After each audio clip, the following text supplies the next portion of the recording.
唔使用瀏覽器嘅 CarPlay， 港車北上嘅神器。我自己試用咗就非常 perfect 嘅。港車北上嘅痛點係完全係完美解決啦，只可以講話。大家好，我係 EV Alpha 嘅 Raymond。咁我哋而家重新介紹下我哋呢一款唔使用瀏覽器嘅 CarPlay， 港車北上嘅神器。咁佢係用到啲咩嘅呢？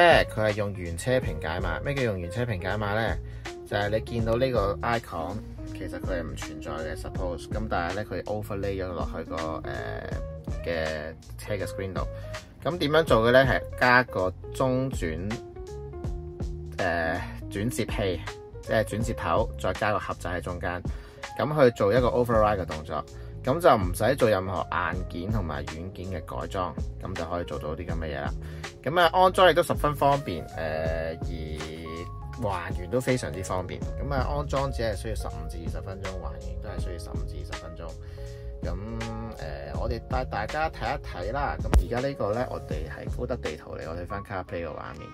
咁流暢嘅，有啲人就以為唔流暢啦，因為之前個影片係 prototype 嚟嘅。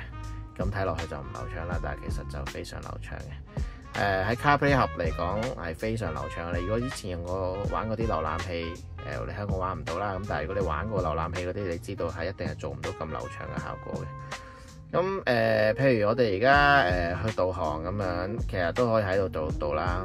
咁譬如我導翻去我哋公司啦，咁樣其實都導到嘅。咁開始導航咁樣。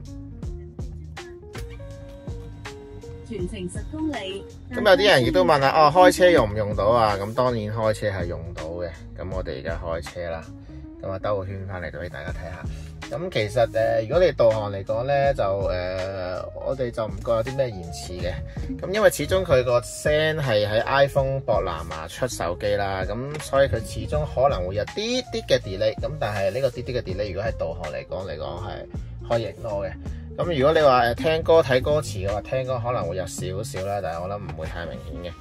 咁我哋陣間可以試下開個唔係喎，我呢度冇 Spotify。咁但係我哋遲啲可以睇下啦，或者明天再大家有啲咩 request 可以想我哋拍嘅話，我哋都可以拍。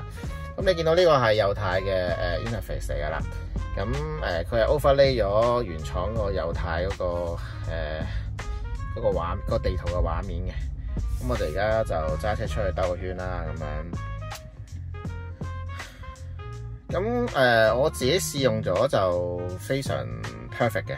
港車北上嘅痛點係完全係完美解決啦，只可以講話。咁當然啦，你如果要睇片啊嗰啲啊，都係我哋嘅 HDMI interface 係會比較好用嘅。咁但係呢個比 HDMI interface 強大嘅地方係佢可以 touch 嘅，佢個 CarPlay 界面係可以 touch 嘅。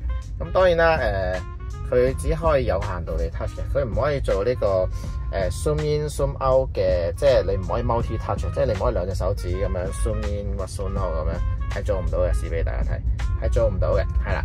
咁呢個係佢唯一嘅缺點啦。咁但係地圖上邊我記得好似冇喎，係啦，有得撳加減咁樣 zoom in zoom out 嘅，咁所以都唔係話太大問題嘅。咁今日同大家介紹咁多啦，呢個已經係有現貨可以裝噶啦。咁歡迎 PM 我哋查詢價錢，係啦。咁希望大家中意我哋條片 ，thank you。